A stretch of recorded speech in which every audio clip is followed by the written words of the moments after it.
Rasanya 2023 tuh 2024 ini Vivo mengeluarkan banyak banget produk dan kebanyakan gue bisa bilang itu luar biasa bagus terutama di bidang source. Tapi gimana dengan IM-nya? Karena kali ini gue bakal bahas IM-nya yaitu Vivo FD15 di mana harganya sekitar 2,5 jutaan dan menggunakan single dynamic driver.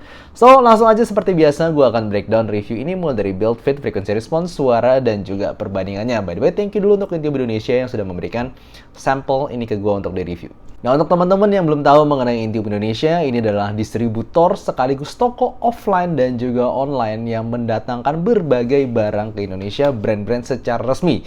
Jadi kalau kalian beli di Intube Indonesia, ini sudah dipastikan punya garansi resmi, jadi nggak usah takut soal itu.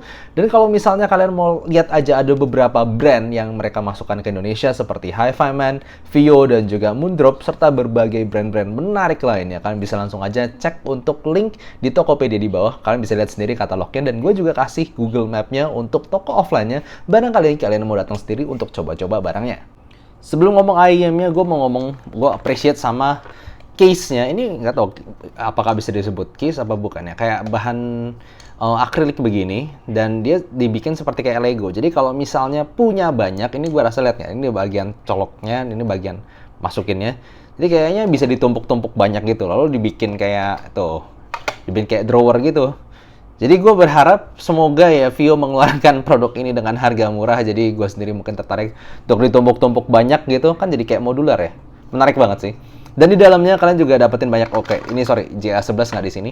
Cuman di sini ear tipsnya aja berbagai macam. Lalu kalian juga dapetin ini jacknya dan juga dapetin untuk filternya. Nanti gue akan tunjukkan perubahannya. Langsung menuju ke IM-nya sendiri. Ini pakai bahan stainless steel. Jadi dari tampang ini jelas-jelas menarik dan berasa kuat. Bahannya ini sedikit berat. Untuk keduanya seperti ini ya. Tapi sayangnya ya ini karena finishingnya glossy mengilap mirror finishing begini. Kalau misalnya tangan kalian sedikit berminyak agak nempel. Sampai ke nozzle-nya ini juga bahannya sama-sama bagus. Dia pakai stainless steel. Kalau untuk ngelepas nozzle-nya, yes, nozzle interchangeable ya. Tadi kan lu udah lihat ya ada warna merah satu lagi. Ini tinggal diputar aja kan ada semacam kayak grill begini diputar. Counterclockwise. Kayak gini aja. Dipasangannya lagi. Gampang dipasang dan dikeluarinnya karena gripnya cukup mudah di ini nozzle-nya sendiri. Lalu untuk konektornya menggunakan MMCX, jadi ini bisa muter-muter. Kabel bagian atasnya itu twisted, sedangkan kabel bagian bawahnya braided. To be honest, kabelnya ini salah satu yang lumayan springy ya, jadi kayak toeng-toeng gini loh, kayak dia nggak terlalu fleksibel dan lumayan kayak seperti karet begitu sifatnya. Dan ini untuk jacknya interchangeable juga. Kalian tinggal puter yang bagian sininya. Ini kan ada bagian kayak untuk ngegripnya. Diputer, nanti akan lepas di bagian sini. Ini dicabut. Ini agak keras nih. Karena somehow panjang. Nah, ini yang gue bilang. Ini panjang di sini, jadi masukin lalu tinggal lock lagi. Overall build quality-nya semuanya bagus, cuman gue nggak terlalu suka kabelnya yang berasa cukup kaku ini. Secara ergonomi gue pribadi nggak ada masalah secara housingnya ini karena dia walaupun cukup bulat dan cukup besar, cuman kalau di kuping gue itu ngefit dengan baik ditambah dengan ear gate-nya cukup stabil di telinga gue. Masalahnya seperti yang gue bilang tadi, kabelnya tuh cukup kaku dan besar dan ini agak microphonic. Jadi kalau kadang lagi jalan gitu kayak gampang kebawa-bawa dan ketika kebawa goyang kabelnya tuh berat dan tebel, jadi kayak agak nggak enak aja, kayak ketarik dikit gitu. Walaupun karena stabil di kuping gue nggak lepas juga, cuman kayak sensasi ketariknya itu aja yang nggak terlalu enak buat gue. Cuman kalau misalnya dipakai di atas meja gitu, lo dengerin sambil nyantai, itu no problem.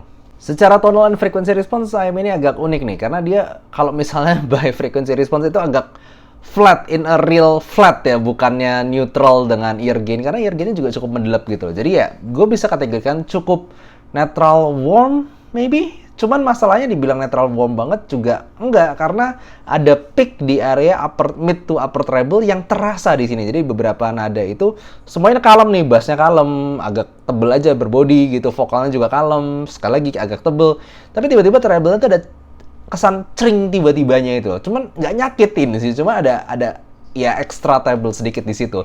Jadi ya gue bingung. Tapi overall mungkin bisa dikategorikan ya neutral warm lah. Nah, ketika lu nyobain si Vio FD15 ini, gue sarankan lu nyobain yang silver karena ini sama lebih lepas untuk suaranya, lebih ada something special about it. Kalau pakai yang merah itu somehow lebih nyantai. Walaupun jujur aja, bedanya nggak jauh. Bahkan bisa dibilang kalau kanannya pakai silver, kirinya pakai merah, bedanya nggak jauh-jauh amat, cuman berasa dikit gitu, kayak a bit imbalance. Tapi buat gue yang silver itu somehow punya sensasi suara lebih lepas. Dan gue sarankan juga please cobain balance-nya, karena di kebanyakan player di balance itu lebih maksimum, stage-nya lebih berasa, dan ini bikin IM ini juga punya sensasi ruangan yang bagus. Nah, untuk bass-nya di sini walaupun mereka menyebutkan dengan extra Tesla valve di di description mereka dengan acoustic design yang memberikan bass lebih, to be honest, gue nggak terlalu merasakan sensasi bass spesialnya itu. Tapi ini harus dibilang, ini bassnya tuh secara porsi, secara kuantitas itu ya lumayan netral. Dia nggak terlalu maju, nggak terlalu gebuk, nggak terlalu nonjok, nggak terlalu bikin fun. Tapi ketika di play lagu yang jedak-jeduk gitu, di play lagu yang bassnya gede, bassnya dalam, sebenarnya tekstur dan bobot dari bassnya itu bagus, walaupun nggak sampai boom, megah. Tapi ketika gue lagu play jedak-jeduk, lagu EDM gitu, kayak dik dik dik, bukan duk duk duk, nggak bisa, dia nggak pernah maju gitu. Tapi kayak dik, dalam bass, bobot solid bassnya tuh kayak dia punya bass yang sebenarnya bagus, cuman sebenarnya nggak maju aja. Cuman gue tetap nggak bisa merekomendasikan ini untuk kalian yang suka jedak-jeduk. Cuman gue harus ngomong secara kualitas bass, dia well controlled, teksturnya bagus, cuman nggak gede. Mid range-nya juga kalem, bisa dibilang berbobot, berbody. Untuk dengerin vokal cowok lumayan berasa tebel, vokal cewek juga. Cuman karena memang di sini ear gain sekitar 3 kHz-nya itu lumayan mendelep. Jadi buat gue pribadi untuk lagu-lagu yang butuh energi ketika vokalisnya nyanyi, ini kurang bisa lepas. Kurang kayak teriaknya tuh ketahan. Ya well, ini ear gain-nya mendelep, itu jadinya ya bikin vokalnya cuman aman aja, tebal iya, tapi clarity dan ketika energinya itu agak kurang di sini. Tapi yang unik di sini, sensasi vokalnya ini agak kebawa sama treble yang tiba-tiba naik di atas. Jadi kalau misalnya ada vokal yang dia breath-nya berasa, tiba-tiba dia a bit airy, itu agak aneh. Jadi kayak tebel, nyantai, tapi a bit airy. Kayak contoh lagunya Suzume yang Fit Toaka kan itu kan awal tuh kayak dunya tuh kayak ada nya dikit, ada nafasnya dikit. Itu kayak ada something extra di sini yang bikin suaranya tuh sedikit lebih lepas. Tapi untuk lagu-lagu yang nggak terlalu berasa ada breath-nya, ya lu nggak terlalu bisa rasain itu. Vokal secara instrumen ini juga berasa, dentingan piano dan juga genjrengan gitar juga berasa lumayan tebel dan sedikit kurang lepas kalau misalnya lagu-lagunya cukup energi. Nah, treble-nya nih unik nih, treble seolah dia karena sama bukan karena drivernya bukan doang, cuman juga ada something about its acoustic yang membuat dia spesial. Ini sensasi yang somehow ngingetin gue sama kayak Dunu Falcon Pro gitu. Dunu Falcon Pro kan juga suaranya tuh nyantai, tebel, tapi tiba-tiba ada extra detail yang kayak lepas tinggi, airy gitu. Nah di sini juga sama, dan frekuensi response-nya tuh menunjukkan juga di area mid to upper treble yang 12-13 kHz-nya tiba-tiba ada naik sendiri, dan itu kayak lu denger IM ini overall suara itu nyantai, nggak terlalu nonjok, nggak terlalu maju, tapi tiba-tiba ketika ada extra detail percussion atau gitu, kayak tiba-tiba ada sendiri di atas, ada ekstranya. Nah itu yang bikin gue cukup unik dari IM ini, nyantai, tapi kayak ketika dikasih percussion ataupun extra detail di treble, dia bisa ngasih itu. Dan itu juga memberikan IM ini extra imaging yang somehow kepisah gitu. Ini nyantai di bawah, tapi ada, kalau bisa ngerasa ada arah suara dari atas ketika ada extra treble. Tapi memang kalau kita ngomong overall treble-nya nyantai. Lu dengerin cymbal crash, lu dengerin hi-hat, lu dengerin juga flute nada tinggi, ataupun lu denger juga violin, ini nggak ada yang ngegigit, nggak terlalu maju. Nyantai aja, tapi ada tiba-tiba gitu ketika dia mendekati treble di upper treble. Jadi gue sendiri ngerasa IM ini bukanlah IM yang all-rounder. Ngerasa bassnya kurang energik, ngerasa juga vokalnya kurang maju juga, kurang energik. Ini tipe yang nyantai aja, cuma dengan extra airiness treble itu sendiri mungkin bisa gue rekomendasikan untuk tipe-tipe lagu yang nyantai, entah itu vokalan, entah itu akustik, atau simply lu pengen nyantai, nggak pengen capek denger apa-apa, ya ini bass nggak terlalu gede tapi bobotnya bagus, vokalnya juga sebenarnya bobotnya bagus tapi dia tidak maju, treble-nya juga nyantai tapi dia punya ekstra tadi nya itu. Secara teknikal juga sebenarnya IEM ini tidak terlalu mumpuni karena suaranya overall nyantai. Percayalah, kebanyakan IEM yang overall suaranya nyantai, nggak terlalu ada yang maju. Itu juga secara, apalagi plus dinamikanya juga nggak terlalu maju. Jadi yes, ini bukan tipe IEM yang detail-detail banget, berasa separasinya, resolusinya bagus. Enggak, ini tipe yang nyantai. Itu kata kunci di sini. Semuanya berasa nyantai, smooth. Cuman gara-gara tadi ya, dia sebenarnya punya bobot yang bagus dan ekstra treble detail. Tadi sebenarnya imagingnya tuh bagus. Jadi benar-benar ngingetin gue lagi sama kayak Dunlop Falcon Pro yang gue pernah review. Sebenarnya nyantai-nyantai, cuman kalau misalnya denger lagu yang punya rekamannya bagus, lu bisa ngerasa, oh ini arahnya dari sini nih, agak atas dikit diagonal lalu ngarah ke gue atau tiba-tiba di atas kepala gue. Itu yang buat gue bagus dari sini. Dia bisa memberikan sensasi ruangan, walaupun dia bukan yang paling detail, tapi kayak lu dengerin ini kayak ruangan tuh berasa 3D kayak bola. Lalu ketika ada arah suara terutama detail dari treble tadi itu berasa menembaknya tuh dari arah mana, dan ketika bassnya dalam itu berasa kayak dari bawah. Jadi itu somehow yang gue ngerasa cukup bagus dari sini. Walaupun detail, resolusi, separasi nggak bagus-bagus amat, tapi somehow dia punya sensasi stage dan imaging yang agak beda. Nah, gimana dibandingkan dengan, well, kayak kalau buat gue sih harga 2 jutaan tuh Gate Guardian-nya sekarang 2 terutama ya. Satu Pula PA02 dibandingkan Pula PA02 itu Pula PA02 kayak lebih melebarkan sayap secara frekuensi dari sub bass to upper treble, semuanya lebih ada walaupun vokalnya sama-sama nyantai, tapi buat gue clarity vokal serta extension treble ujung plus kedalaman bass semuanya lebih ada di Pula PA02 plus separasi yang lebih bagus.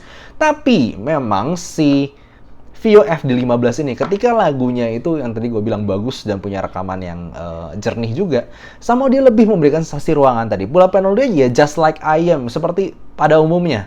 Lu ngerasain detail, lu ngerasain apa, tapi nggak bisa memberikan sensasi ruangan itu. Sensasi ruangan dan sensasi dari arah mana suara datang. Sementara si FD15 ini bisa. Jadi sensasi yang unik dan bisa, buat gue bukan bersaing. Mereka memberikan sensasi yang berbeda tergantung lu pingin yang mana gitu.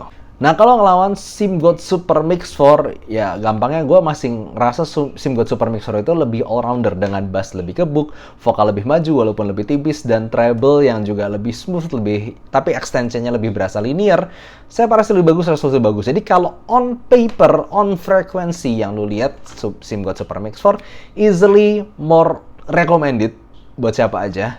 Tapi yang gue bilang, ini punya sesuatu yang spesial. Dan sesuatu yang spesial itu jarang didapatkan untuk beberapa IEM bahkan mau di harga atasnya. Seperti yang tadi gue bilang ya, dia bisa memberikan sensasi seperti ruangan, plus ketika arah suara datang, lu bisa ngerasa, oh ini suara dari sini. Walaupun secara layer suara lebih terpisah di SIM God Super Mix 4, di sini kayak arah suara itu bisa dapat lebih tajam gitu. Oh ini dari sini, ini dari sini. Itu sesuatu yang agak unik sih. Dan gue tentunya menyarankan pakai balance-nya biar lebih kerasa lagi, at least di source gue itu lebih berasa lagi sensasi itunya.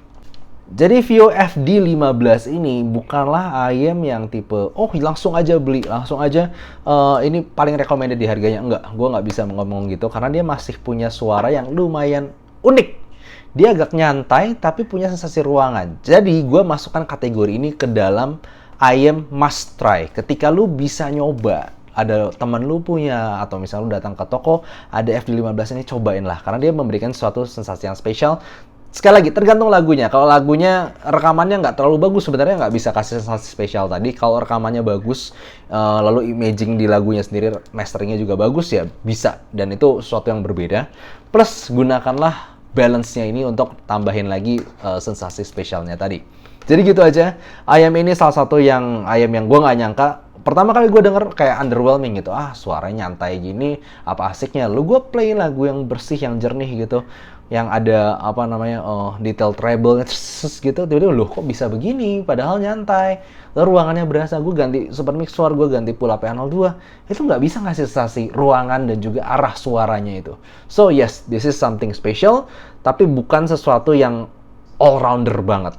Gitu aja, thank you for watching, see you next time, bye-bye.